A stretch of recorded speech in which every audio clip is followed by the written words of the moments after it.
One of the comics was called When he Dumb comes- Teachers, and it was written Dumb by this kid named Bill Tritt. Bill is always in detention, so I guess he has a bone to pick with just about every teacher in the school, including Mr. Ira. So I'm not too worried about the chances of Bill's comic getting in either. Dumb Teachers by Bill Tritt. Hey, Mr. Ira, you pooped your pants again. Nuh-uh. Yaha. There were actually one or two decent comics in the bin, but I slipped them under a pile of paperwork on Mr. Ira's desk. Hopefully, those ones won't turn up until I'm in high school. Thursday. Today, during morning announcements, I got the news I was hoping for. And the new cartoonist for the school paper is Greg Heffley. Greg Heffley. The paper came out today at lunchtime, and everyone was reading it. I really wanted to pick up a copy to see my name in print, but I decided to just play it cool for a while instead. I sat at the end of the lunch table, so there would be plenty of room for me to start signing autographs for my new fans. But nobody was coming over to tell me how great my comic was, and I started to get the feeling something was wrong. I grabbed a paper and went into the bathroom to check it out. And when I saw my comic, I practically had a heart attack. Mr. Ira told me he had made some minor edits to my comic. I thought he just meant he fixed spelling mistakes and stuff like that. But he totally butchered it. The comic he ruined was one of my favorite ones, too. In the original, Creighton the Cretin is taking a math test, and he accidentally eats it. And then the teacher yells at him for being such a moron. By the time Mr. Ira was done with it, you practically couldn't recognize it as the same strip. Creighton, the Curious Student, by Gregory Heffley. Teacher, if x plus 43 equals 89, then what would x be? Creighton, x would be 46. Thanks. Kids, if you want to learn more about math, be sure to visit Mr. Humphrey during his office hours, or visit the library and check out the newly expanded math and science section. So I'm pretty sure I won't be signing autographs anytime soon.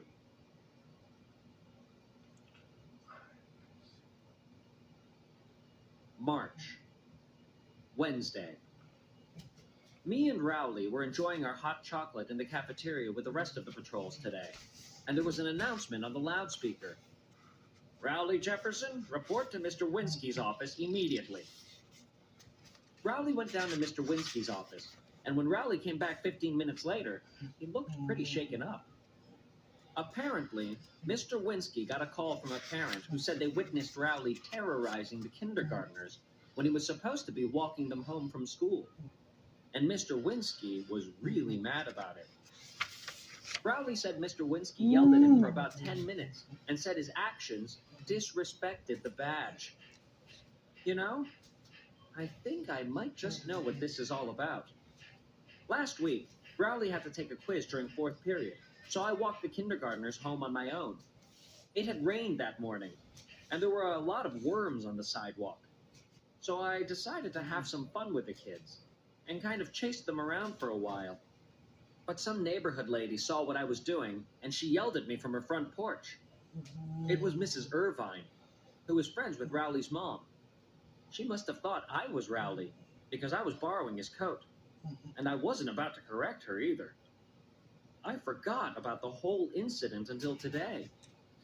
Anyway, Mr. Winsky told Rowley he's going to have to apologize to the kindergartners tomorrow morning, and that he's suspended from patrols for a week. I knew I should probably just tell Mr. Winsky it was me who chased the kids with the worms, but I wasn't ready to set the record straight just yet. I knew if I confessed, I'd lose my hot chocolate privileges. And that right there was enough to make me keep quiet for the time being. At dinner tonight, Mom could tell something was bothering me, so she came up to my room afterward to talk. I told her I was in a tough situation, and I didn't know what to do. I gotta give Mom credit for how she handled it. She didn't try to pry and get all the details. All she said was that I should try to do the right thing, because it's our choices that make us who we are. I figure that's pretty decent advice. But I'm still not 100% sure what I'm going to do tomorrow. Thursday. Thursday. Well, I was up all night tossing and turning over this Rowley situation, but I finally made up my mind. I decided the right thing to do was to just let Rowley take one for the team this time around. On the way home from school, I came clean with Rowley and told him the whole truth about what happened, and how it was me who chased the kids with the worms. Then I told him there were lessons we could both learn from this. I told him I learned to be more careful about what I do in front of Mrs. Irvine's house, and that he learned a valuable lesson too, which is this: be careful about who you lend your coat to. To be honest with you, my message didn't seem to be getting through to Rowley. We were supposed to hang out after school today, but he said he was just going to go home and take a nap. I couldn't really blame him, because if I didn't have my hot chocolate this morning, I wouldn't have had much energy either. When I got home, Mom was waiting for me at the front door. "Did you do the right thing?" she asked. "Oh, yeah," I said. Mom took me out to get some ice cream as a special treat. And what this whole episode has taught me is that every once in a while, it's not such a bad idea to listen to your mother. Tuesday. There was another announcement on the loudspeaker today, and to be honest with you, I kind of figured this one was coming. "Greg Heffley, please report to Mr. Winsky's office." I knew it was just a matter of time before I got busted for what happened last week. When I got to Mr. Winsky's office, he was really mad. Mr. Winsky told me that an anonymous source had informed him that I was the real culprit in the worm-chasing incident.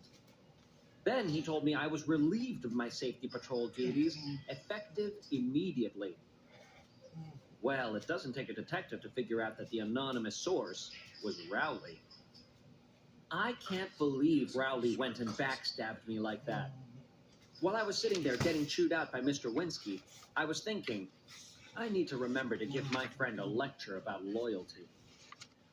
Later on today, Rowley got reinstated as a patrol. And get this, he actually got a promotion. Mr. Winsky said Rowley had exhibited dignity under false suspicion. I thought about really letting Rowley have it for ratting me out like that. But then I realized something. In June, all the officers in the safety patrols go on a trip to Six Flags, and they get to take along one friend. I need to make sure Rowley knows I'm his guy. Tuesday. Like I said before, the worst part of getting kicked off safety patrols is losing your hot chocolate privileges. Every morning, I go to the back door of the cafeteria so Rowley can hook me up. But either my friend has gone deaf, or he's too busy kissing the other officers' butts to notice me at the window. In fact, now that I think of it, Rowley has been totally giving me the cold shoulder lately. And that's really lame, because if I recall correctly, he's the one that sold me out. Even though Rowley has been a total jerk lately, I tried to break the ice with him today anyway, and tossed a few snowballs at him. But even that didn't seem to work.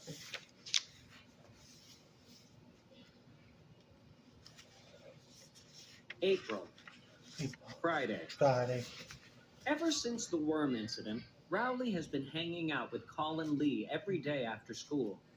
What really stinks is that Colin is supposed to be my backup friend. Those guys are acting totally ridiculous. Today, Rowley and Colin were wearing these matching best friends t-shirts, and it made me just about want to vomit. After dinner tonight, I saw Rowley and Colin walking up the hill together, chumming it up. Colin had his overnight bag, so I knew they were going to do a sleepover at Rowley's. And I thought, well, two can play at that game. The best way to get back at Rowley was to get a new best friend of my own. But unfortunately, the only person who came to mind right at that moment was Fregley. I went up to Fregley's with my overnight bag so Rowley could see I had other friend options too. When I got there, Fregley was in his front yard stabbing a kite with a stick. That's when I started to think maybe this wasn't the best idea after all. But Rowley was in his front yard, and he was watching me, so I knew there was no turning back. I invited myself into Fregley's house. His mom said she was excited to see Fregley with a playmate, which was a term I was not too enthusiastic about. Me and Fregley went upstairs to his room. Fregley tried to get me to play Twister with him, so I made sure I stayed 10 feet away from him at all times. I decided that I should just pull the plug on this stupid idea and go home. But every time I looked out the window, Rowley and Colin were still in Rowley's front yard. I didn't want to leave until those guys went back inside. But things started to get out of hand with Fregley pretty quickly. When I was looking out the window, Fregley broke into my backpack and ate the whole bag of jelly beans I had in there. Fregley's one of those kids who's not supposed to eat any sugar, so 2 minutes later, he was bouncing off the walls. Fregley started acting like a total maniac, and he chased me all around his upstairs. I kept thinking he was going to come down off of his sugar high, but he didn't. Eventually, I locked myself in his bathroom to wait him out.